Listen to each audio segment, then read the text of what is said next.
in which growing maturity rekindles the relationship between one pair of lovers, and self-absorption carries another pair to the brink of death.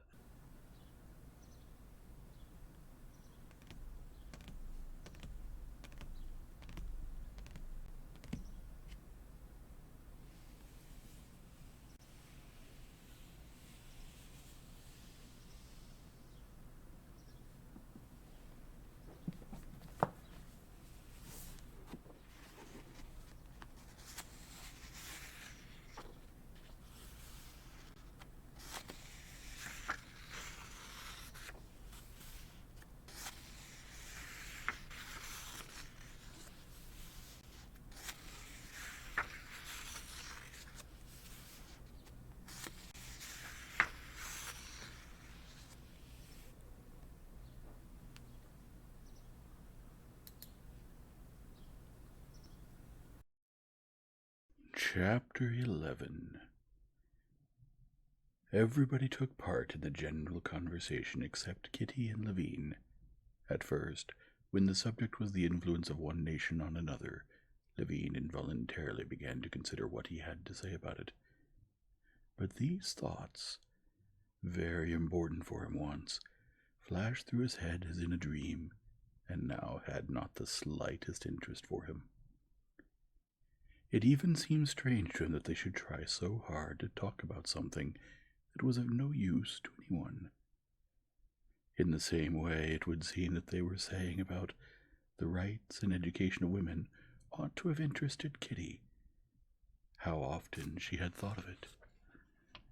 Remembering Varenka, her friend abroad, and her painful dependence, how often she had wondered what would happen to her if she did not get married, and how many times she'd argued about it with her sister.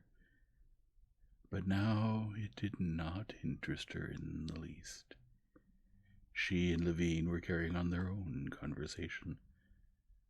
Or not a conversation, but some mysterious communication that bound them more closely together with every minute, and produced in both of them a feeling of joyful fear before the unknown into which they were entering. First, in response to Kitty's question of how he could have seen her in a carriage last year, Levine told her how he had met her on the high road as he was walking home from the mowing. It was very early in the morning. You must have just woken up. Your maman was asleep in her corner. It was a wonderful morning. I was walking along and thinking, who is that in the coach and four? A fine four with little bells, and for an instant you flashed by, and I saw in the window you were sitting like this, holding the ribbons of your bonnet with both hands and thinking terribly hard about something, he said, smiling. How I longed to know what you were thinking about. Was it something important? Wasn't I all disheveled? She thought. But seeing the rapturous smile that the recollection of these details evoked in him, she felt that, on the contrary, the impression she had made had been very good. She blushed and laughed joyfully. I really don't remember. How nicely Sorovsin laughs, said Levine, admiring his moist eyes and shaking body. Have you known him long? Asked Kitty. Who doesn't know him? And I see you think he's a bad man. Not bad, but worthless. That's not true, and you must immediately stop thinking so, said Kitty. I had a very low opinion of him, too, but he is the dearest man, and remarkably kind. He has a heart of gold. How could you know about his heart? He and I are great friends. I know him very well. Last winter, soon after you visited us, she said with a guilty and at the same time trustful smile, Dolly's children all got scarlet fever, and he came to see her once. And can you imagine, she said in a whisper, he felt so sorry for her that he stayed and began to help her look after the children. Yes, and he lived in their house for 3 weeks and looked after the children like a nurse. I'm telling Constantine Dmitrich about Sorossin during the scarlet fever, she said, leaning over to her sister. Yes, remarkable, charming, said Dolly, glancing at Sorossin, who sensed that he was being talked about, and smiled meekly at him.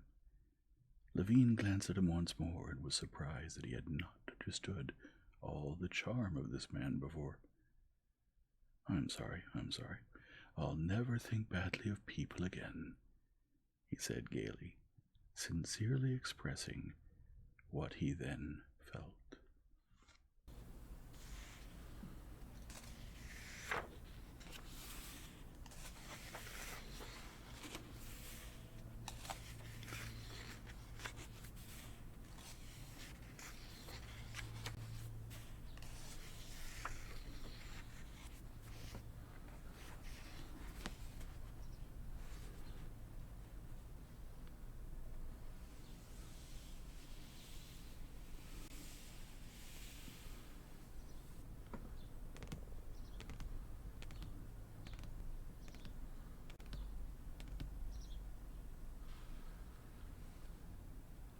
If you enjoy this format, please leave a like and subscribe and return tomorrow for the next chapter.